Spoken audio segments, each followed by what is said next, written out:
Okay, so in the last video we saw the basics of the 3D interface. Now in this video let's dive a bit deeper into it. So if you selected right click as your default select, it would help you select objects. But if you press left click, it would move this 3D cursor around in the 3D space like this. So accidentally sometimes when we press left click, if you want to move this 3D cursor back to its original place, just press Shift S and then cursor to world origin, and that would take the cursor back to its original place. Now what this 3D cursor does is it defines where you add new objects. So when I press Shift A, it brings me this menu, and when I press on any of these, it gets added with the 3D cursor at its center. So say if I have the 3D cursor over here, when I press Shift A and add say a UV sphere for example, so it gets added over here. Press X to delete it. Now in this video what I'm gonna do is make use of those commands which we learned earlier, right? Which is navigating the 3D space like this with shift and middle mouse button, control and middle mouse button, and use these three: move, rotate and scale. We can use those with G for move, R for rotate and S for scale, and form a simple object with basic shapes like. So let's start with it right away. So for example, let's start by first adding a cube in the center. So Shift A and then this menu opens up, then press on cube. Now move this cube by pressing G and then Z and then press 1 so that the cube comes one step above. Now you can scale this cube by say for example 3 times and in X axis, so I'll press X. So this gives me a shape like this. Now let's see if we want to scale it in Y2 by some distance.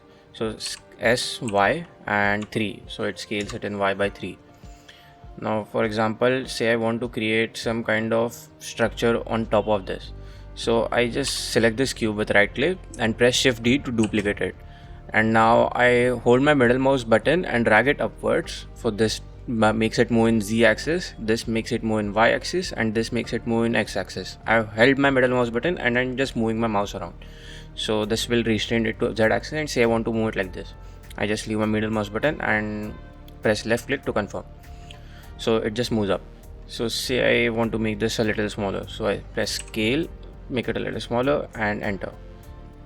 So I want it to touch just the top of it, so I press G then Z and then press Shift to move it more precisely and more accurately just to the top of it. I repeat this step a few times now. So Shift D, then moving in the top by pressing Z, then scaling it down and putting it down by some distance. Again Shift D in Z and scale, then G for grab and Z to get it down.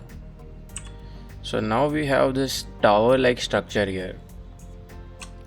Now let's try something different on this, right? So I press my left mouse button on top of it to put my 3D cursor over here. Now I go to Shift A and add a cylinder to it. So this is a cylinder, right? Say I want to scale the cylinder and make it thin like a pole, but what this does, it's also changing the height of the cylinder. So if I only want to move or scale the cylinder in the X and Y axis, what I'll do is press S for scale, then press Shift Z so that it doesn't scale it in Z axis but it scales it in the other two axes, and now we can have more control over it. So say I want to make it a pole like this, so now I just grab it in Z and put it on top. Say I want to make it even a bit taller, so scale it in Z and like so, and I can just place it like this. In this way we can create a structure like this. Okay, so now let's try adding something else to the scene. So for example, I start by adding a plane, so it puts a plane where our 3D cursor is, and now I'll just move it aside by pressing G, X and then put it right about here.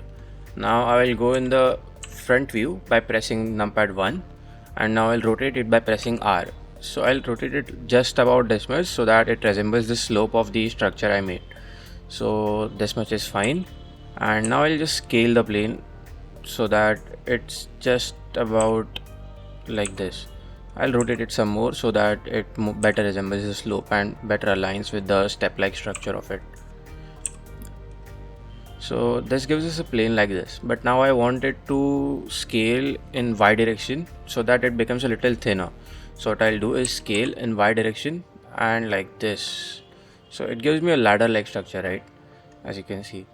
Now say I want it to be mirrored across this x-axis exactly, but I don't want to duplicate this by pressing shift D and then again rotate it and so on.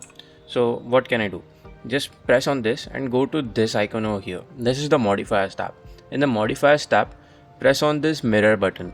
So what this does is basically mirrors it over to the axis, but I just applied the modifier. Why isn't it mirroring it, right? So as you can see, the axis selected is x-axis. If I select the other axis over here, it does nothing. You would expect that it should flip around the x-axis, right? But that's not happening because our mirror object is not chosen and it is the default origin of the object. So to do that, select the mirror object. You can select any of these cubes as their center is the origin itself. So for example, I select cube 3 and now just mirror it along the x. So now this perfectly gets mirrored across this object as we expect it to mirror. Okay, so now I got this object mirrored right across it. But what if I want the stairs across this S2 and this S2? So I can just rotate the structure, right? Say rotate and Z and it would automatically fit here. Well, not so much, because when we rotate it, it rotates it about its own origin, which is this point right here, noted by this orange dot. So what we do is we want it to rotate about this 3D cursor, right? So go over here and select this. So this transforms the pivot point. So we want to transform it across the 3D cursor. This can also be done by keyboard shortcut by pressing dot. So that just brings up this box and select 3D cursor. So now when we rotate this object, it will rotate about the 3D cursor. So rotate Z and then you can see we have these objects rotating like this. But we want an extra object here and don't want to rotate this object itself. So just press shift D to duplicate this object once and press right click and it will go back to its original position. So we have two objects overlapping each other. Now rotate this new object in the Z direction. So R, Z and press 90 degrees. So what we have is the rotated object right here. But as you can see, this hasn't rotated it perfectly because the other object is mirrored still across the x-axis. So change the mirror of this object across y-axis and this fixes the problem. But what Blender has done is it has made each of these separate objects, right? So if you can see in the tree, cube 1, cube 2, cube 3, this plane is one object, then this plane is one object. What if I want this all to be a single object combined into one? So firstly, I'll apply these modifiers which are over here. So just press on this arrow and press apply. Similarly for this object mirrored across the y-axis, press on this arrow and then press apply. So this applies the modifiers. Now say I want to combine this and this object into one. I select this object first, then press shift and select the second object and then press Ctrl plus J on my keyboard. That stands for join. So it joins it into one object, that is plane 1, and now all of this can be moved together. Similarly, these objects can be joined together too. So say I select this, this and lastly the bottom one. So all of these would be merged into the last cube when I press Ctrl J and these are merged. Now let's merge the pole, these planes and this final cube object into one. So selecting this, then shift select, then again shift select. Holding shift and right click selects these objects and then finally pressing Ctrl plus J, we can just join these objects. Now what joining these objects has done is it has put all of these objects under one cube object in the object tree over here. So when I press tab to edit these, you can see all of these vertices can be edited right within this object only. But earlier what was the case? So for example, I had a cube which was separate from this object, right? So when I press this object and press tab to go into the edit mode, or you can just press on the drop down and go to edit mode like this, or just pressing tab. Okay, each of these vertices, they can be selected, but I can't select the vertices of this cube because it is a separate object. So I have to select this cube, then press tab, and then I can select these cubes vertices. But in that case, now I can't select the vertices of this object which was selected earlier. So this is how Blender actually distinguishes two different objects. So you can even select both of these objects at once and then go into edit mode, and then you can select both of these vertices. But generally the distinction is made based on how many vertices are linked to each other. So for example, I want to join these edges, I can't join them. But if these edges were in the same object, so I am selecting this object and selecting this and this edge and press F to join these edges. So see, Blender automatically puts a face that joins these two edges. Another last thing I forgot to mention was for objects like this cylinder which we added, you can see that the faces are quite visible and we don't see it as a complete circular cylinder, right? In order to fix this, just select the object cylinder and go to object, and here's press on shade smooth. What this does is, it smooths the faces and creates a smoother shading option, so you can have a much simpler model. I guess that's it for this video. In the next video, we'll look at more into the edit mode which I mentioned, in which we go into the edit mode by pressing tab, and then we can interact with these vertices and edges and so on.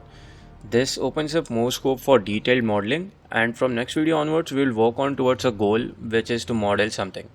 See you in the next one. If you like this video, please do leave a like, it helps a lot, and I upload videos every week, so do subscribe to my channel. Thank you and have a good day.